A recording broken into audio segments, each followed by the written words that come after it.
welcome to Dr. Tuya's channel.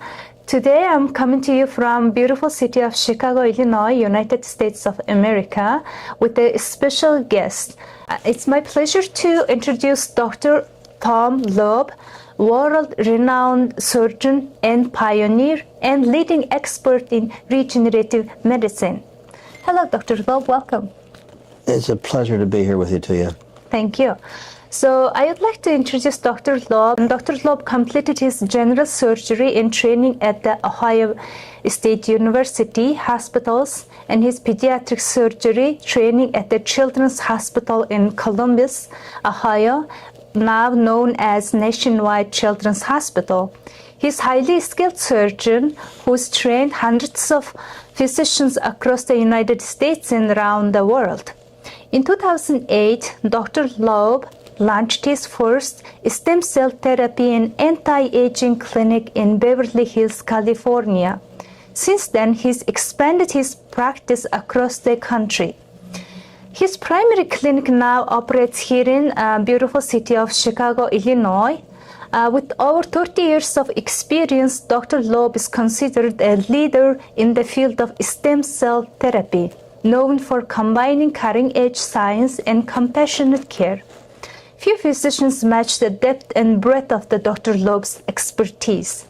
His unique background and wide-ranging knowledge truly set him apart. He also currently serves as a professor at the clinic, surgery at the University of Illinois in Chicago, continuing to inspire and educate the next generation. Welcome again, Dr. Lob. Thanks so much for coming. My pleasure to be on the air with you. Sounds good. So my first question is, so we talk about a lot in stem cell therapy, and when it comes to especially the joint health, and often we hear about addressing degeneration of the health, muscles and cartilages, bony structure stem cells. So what are your thoughts about this? What's the state of art? Sure. So we have some really exciting innovations in stem cell therapy today, and one of the things that we're doing now is taking stem cells from the patients themselves. We do a harvest and take maybe about 20 cc's, maybe about two or three teaspoons full of fat through a little procedure under local. It's like a little mini liposuction. We take those cells, we then expand them in the lab, and so the patient then, after one 20-minute harvest in the office, has a lifetime supply of their own stem cells. Now these cells are derived from adipose tissue, so we believe that the adipose-derived mesenchymal stem cell is the most powerful stem cell available, and the process that we have is a proprietary process, but the resulting product is probably, in my over almost 40 years of experience now, the best I've ever seen, both in how it's evaluated and in the clinical results that we see. So the product that we have now has been analyzed by the same labs the FDA uses to analyze stem cells. So Ray Biotech and Rooster Bio are the leading independent laboratories. So we now have a stem cell product that is about 98% pure MSCs, mesenchymal stem cells. It's about 95% or greater viability once the cells are thawed from their frozen condition, and it has 40 to 50 times the number of mu cells. The mu cells are primitive cells that work in conjunction with the mesenchymal stem cell themselves to produce the sort of results that we see. So we use these cells everywhere. We use them in joint repair, as you mentioned. We use them for anti-aging. So as it turns out, out, the adipose-derived stem cell actually lengthens telomeres. Telomeres are important for longevity, and so there are a lot of products out there in the realm of anti-aging and regenerative medicine that are produced aimed to lengthen telomeres, and the stem cells do that themselves. So, for example, personally, I take about 100 million stem cells intravenously every month. You see me on the air. I'm 76 years old. I think I do pretty well for you look amazing for my age, and so I think part of the result of that is because of stem cells. And so it's an amazing product. We use it for aesthetics. We use it to grow hair. We use it to improve the quality of the skin. We use it for systemic disorders. We're actually currently taking the product that we have now with stem cells, this adipose-derived tissue, and the FDA is reviewing our application to basically cure Crohn's disease. And so we're about to get approval for a drug. We hope to improve the quality of life in many patients with Crohn's disease. We've used it to treat diabetes, heart disease, kidney failure, liver failure, and the area that I have some of the most experience with is in neurocognitive disorders, both in adults and children. So I probably have treated more kids with autism than anybody else in North America. With stem cells. And we do stem cell infusions. We actually, with the kids, we take the parent cells. We harvest the parents, and then we give the kids back their parent cells. The FDA here in the U.S. Allows us to treat first and second degree relatives. So if I harvested your cells, I could treat your children, I could treat your parents. Is that because of the same DNA, or it's just because of the genetics? So the FDA considers that an allograft, an autograft. The same as if I give you your cells back. If I give your parents your cells or your children your cells, that they consider it an autograft. If I took your cells and give them to me, it's an allograft. It's a different sort of treatment. And so the beauty of this is that each patient gets treated with their own cells, so they know the cells are healthy. They know you don't have any contagious diseases. You're not catching anything.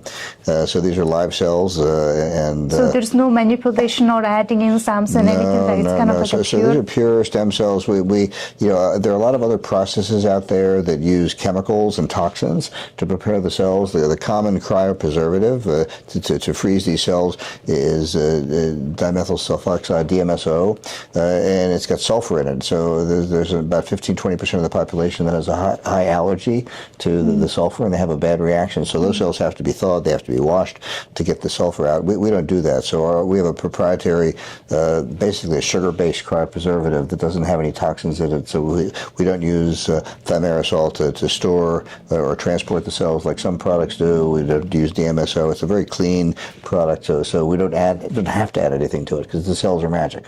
Nice. They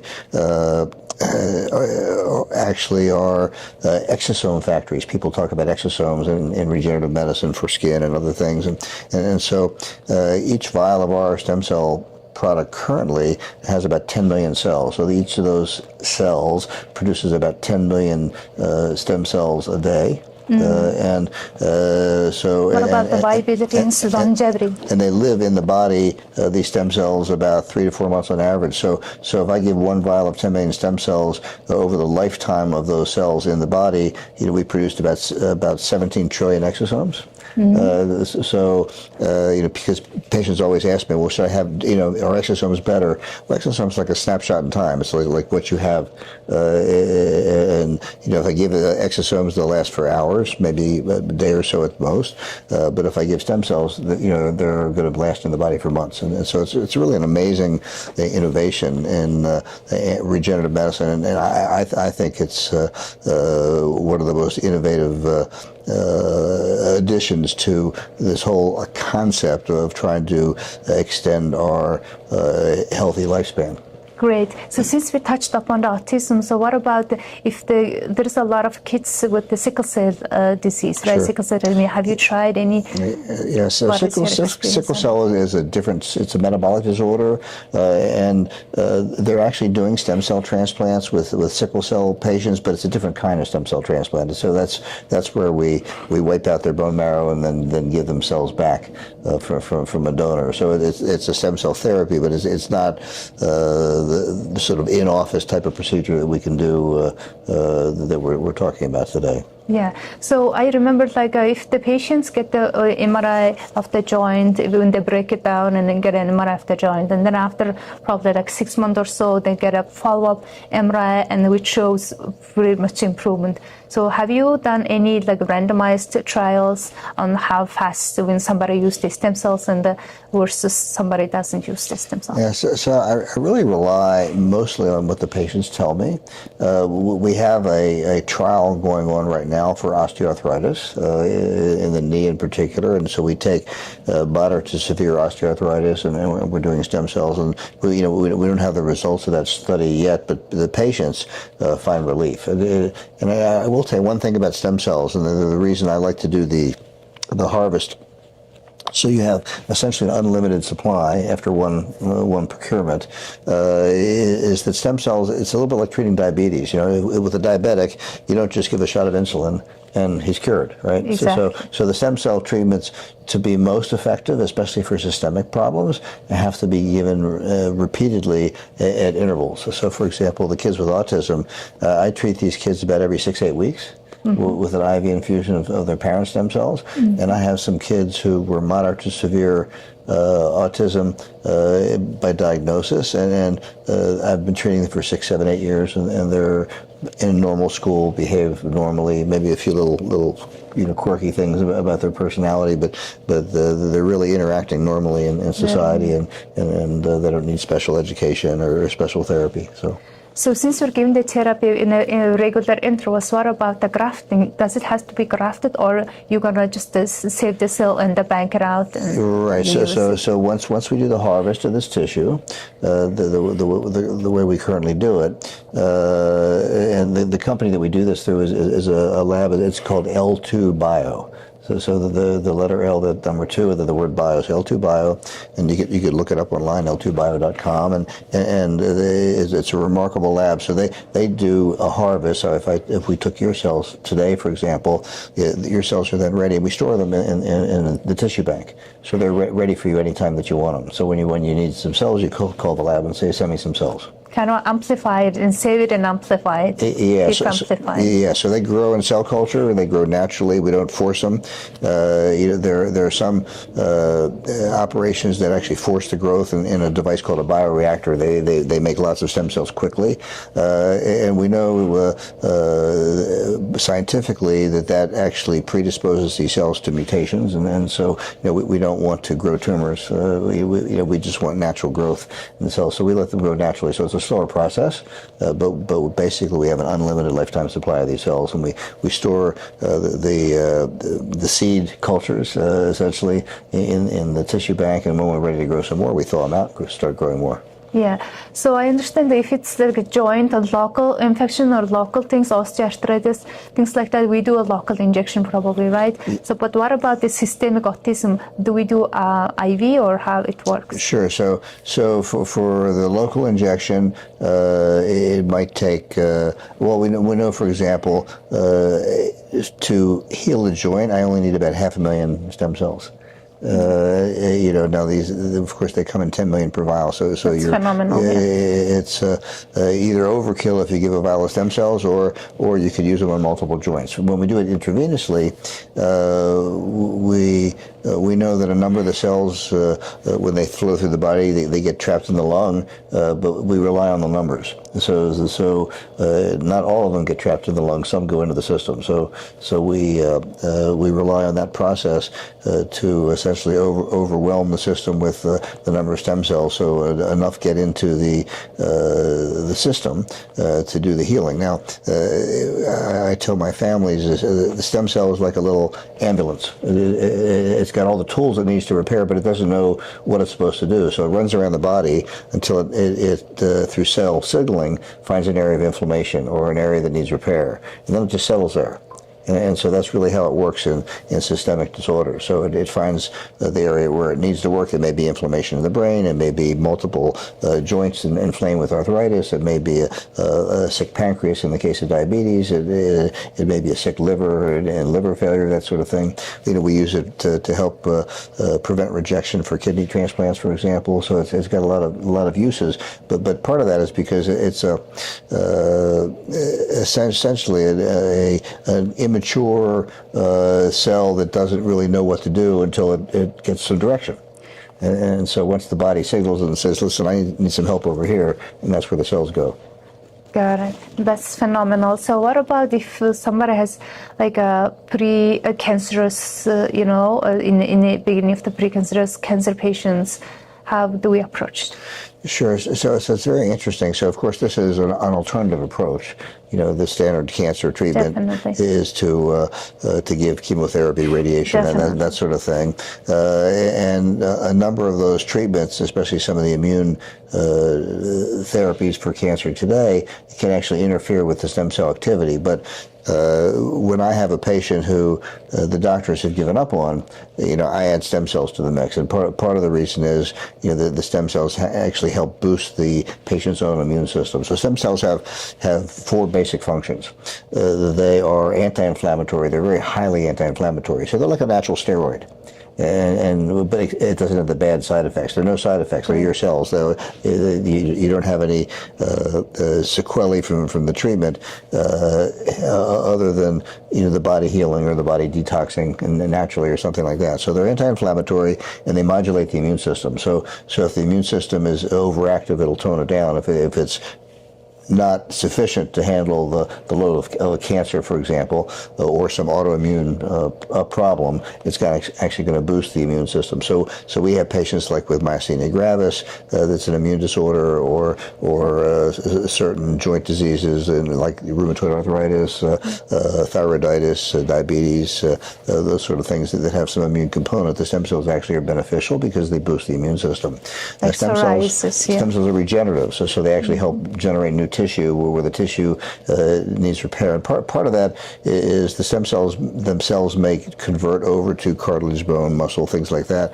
But more likely, they actually create an environment in the area that actually is conducive to cell repair. And so it creates the environment to allow the cells that are there to get rid of the inflammation and start behaving normally again. The cells have the ability to clean up cellular debris, so they're like little garbage cleaners. So that if in an acute injury of the knee there's some cellular damage, it'll actually clean up the knee. In the case of say a patient with Alzheimer's disease with the tall body proteins in the brain, it'll actually help to clean those things up. So they actually help clean up cellular debris and extraneous proteins, and they can obviously reproduce themselves. And they do a really good job at these functions. And so between the anti-inflammatory component, they also help make new blood vessels. So I treat a lot of patients with early cognitive impairment. Part of the cognitive impairment is you start losing the robust blood supply to the periphery of the brain.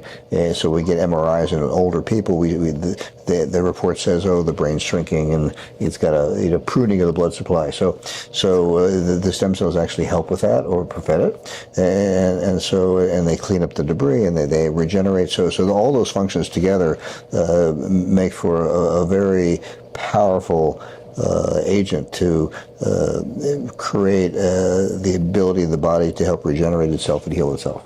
Great. So what we know, so we are the physicians, we know how stem cell works in terms of one of the treating difficult conditions, which is the autoimmune disease. But regular people, they mostly know the aesthetic aspect. Sure. Would you talk about that? Right. So I understand that a lot of the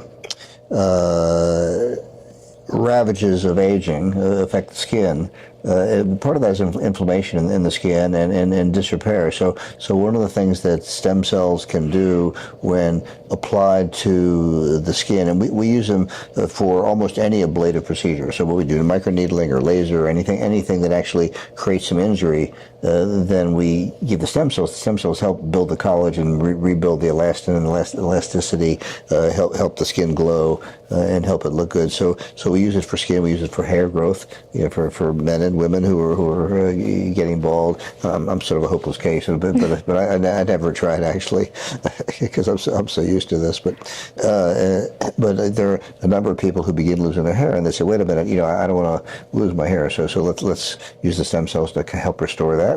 And in those cases, for example, we may do a treatment where we use stem cells about every 10 days for about 3 to 6 weeks after either RF microneedling or some other ablative procedure in the scalp, and we get the cells deep in the scalp, and they kind of help restore the hair and have it grow again. For rejuvenating a face, we have some pretty remarkable results by doing what I call a stem cell facial. And so we'll actually do I like to use the RF needling device.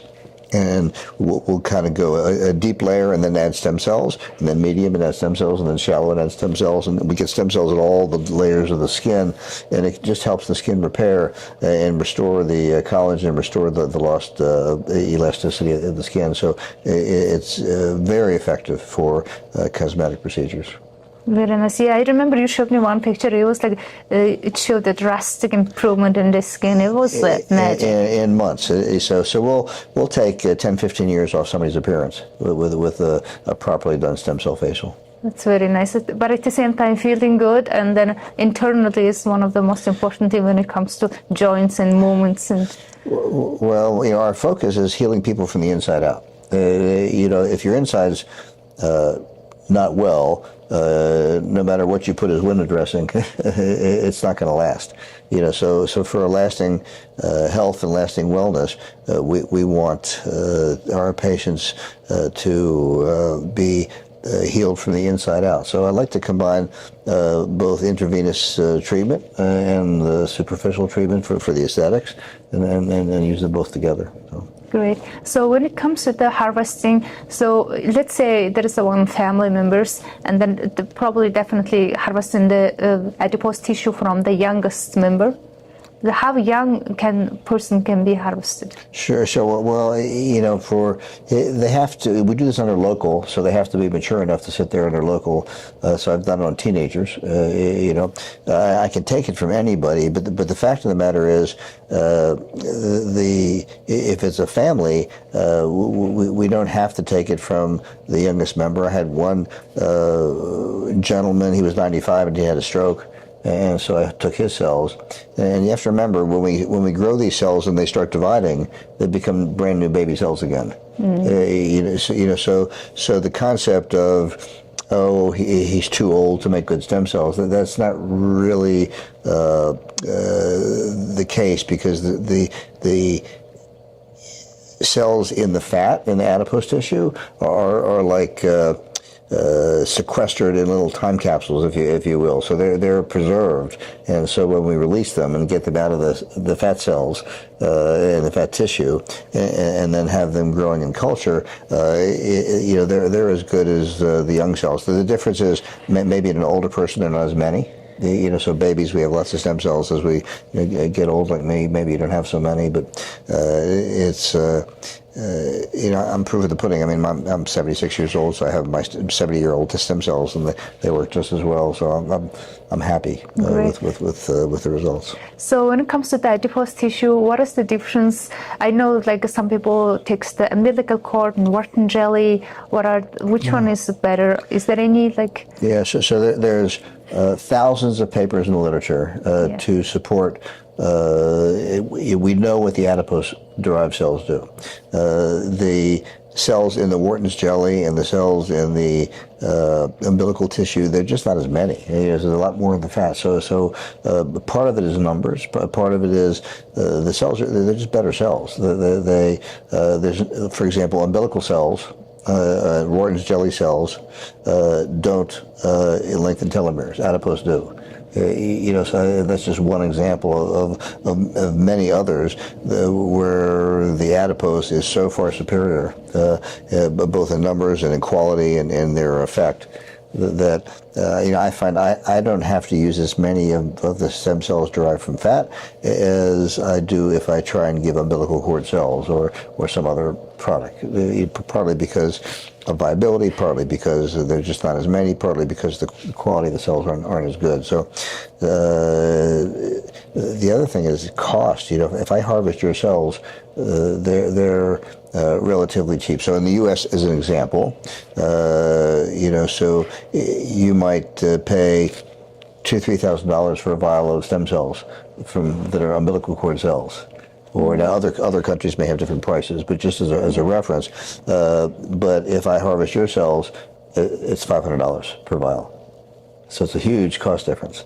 So the advantage of taking your cells, your tissue, and your cells is very cost effective. So if I have a family who has a child and I'm treating them for autism and I'm giving an IV infusion of cells every 6 to 8 weeks, it's not cost effective for the family, unless they're extremely wealthy, to use an umbilical cord product or a Wharton's jelly because it's so expensive. But when they have their own cells that they're giving, it becomes something doable financially for the family. Yeah, since we touched upon the pricing, what about the banking? So harvesting is around $500-600, but what about injection procedures, and then most importantly the banking? Yes, so the banking really depends on the doctor, and because they have different arrangements with the L2 Bio company that does the banking, but the banking process is not that expensive when you consider it's once in a lifetime process, and when you have that procedure, and as an example, depending on where you are in this country, it might be anywhere from $5,000 to $10,000 on average to do the harvesting. That's the doctor's procedure to do the harvest, and then that includes the banking fee. And then the company charges a storage fee of about $500 a year just to maintain your cells for regrowth anytime that you want it. And they always keep about 20 vials on hand in the bank, so anytime you want cells, you get them the next day. Nice. They should ship you under ice. So it's a very nice operation. So it's very cost effective. The doctor is going to charge whatever he charges to do the administration. So, for example, I have some patients with spinal cord injury or traumatic brain injury, things like that, where I actually give cells into the spinal cord and the spinal fluid. To do repair. Wow. And I've had some patients who have been, partially paralyzed and got them walking again, and it's a pretty amazing sorts of things. So that's a combination of IV therapy and actually direct into the spinal fluid itself. So, the doctor is going to charge something for that, and that varies with the physician. Great. So since it's FDA approved, right? So. That's a great question, because the FDA approves drugs and they approve devices. Yes. Now, as an example, I'm a surgeon, right? Yeah. I do appendectomies maybe 6 to 10 a week. That's not an FDA-approved procedure. Because the FDA doesn't approve procedures. So when I treat somebody with stem cells, it's not something the FDA, they don't approve treatments, okay? Because it's not a drug. I'm taking your cells and giving them back to you. Got it. But the better term is FDA compliant, because we follow all the FDA regulations. So the FDA has inspected our lab. They gave us a clean bill of health. So they like the process. In fact, they've reviewed that process as they're reviewing our application for use for Crohn's disease and some other autoimmune functions, and so they have no issues with the product. So now once they approve that, they'll approve it as a drug for a specific disease. And the recommendation for the Crohn's, for example, is to do an infusion about every 2 to 3 months. Just to maintain. And we had patients who we've done as trials who were scheduled for surgery because they had strictures or problems, and they just told the surgeon, "I'm sorry, I'm better. I don't need you anymore." So it's really dramatic. Yeah, the result is amazing. So I think it should, be in every hospital. Like it's a regular treatment. Yeah, every country is just different and how it approves it. So we have a clinic in Panama that it's actually associated with Johns Hopkins, where we use our stem cells to treat patients down there. So because they're approved down there, we have a clinic in Costa Rica. We're doing the same. Many doctors here in the States are part of the harvesting program and harvest the same cells and give these to patients and treat them. So we're currently set up by the end of this year. We expect to have 300 harvesting centers around the U.S. as an example, and we're starting to expand around the world. That's great. So what about like a normal, regular person? What about the intervals, just to feel great? Well, so I do it once a month. But it doesn't have to be once a month. And I'll tell you a story. I have a very close friend of mine who's a little bit older than me, and he lives in California. And I go out there to LA maybe about once a month, once every other month. And so I recommended that he do stem cells. He said, "Well, I can't afford thousands of dollars, so I'm just going to do one vial a month IV." So he started doing a vial a month, and I'd see him. And I said, "Bill, what are you doing? You look great. Your skin looks better. Everything. You're walking better. You look. He said, "Only thing I'm doing different is the stem cells." And so he started with one vial a month, and he says, "I'm getting so much better and better results with that and how I feel." So now he's doing like 2 or 3 vials a month, just because it works. Now, everybody's different, so you might do it every 2 months, every 3 months, depending on how you feel. I can tell when I do my infusion of stem cells, my mind is razor sharp. It's like I was 20 years old again. I think, I know you're really sharp. But I can tell a difference. And you're sharp and you're fast. You're always. I know you for 10 years back. Yes. You're still the same 10 years after. Well, thank you. But I'm getting old, I guess. Well, we can fix that. Yeah, we need to. Yeah. All right. Well, thank you, Dr. Lob. Thank you so much for your time. And then it was a great discussion. And this is amazing how stem cell works. And then you're the only person with this great expertise in this field. I hope all my audience learned a lot from this. And if you want to seek for Dr. Lob has every state he can reach and serve you. But the main clinic is in Chicago, Illinois, right? That's right. So reach out to him and then feel free to, if you want to feel younger, and then come back and see Dr. Lob. And we have patients around the world. So depending on what the needs are and then the situation, I'm at a stage in my career where if I have somebody who needs it, I'm happy to take the cells and travel. And so in fact, I just spoke to somebody from India yesterday. They want me to come treat their mother. So we're happy to go anywhere where people need us. Great. Thank you so much.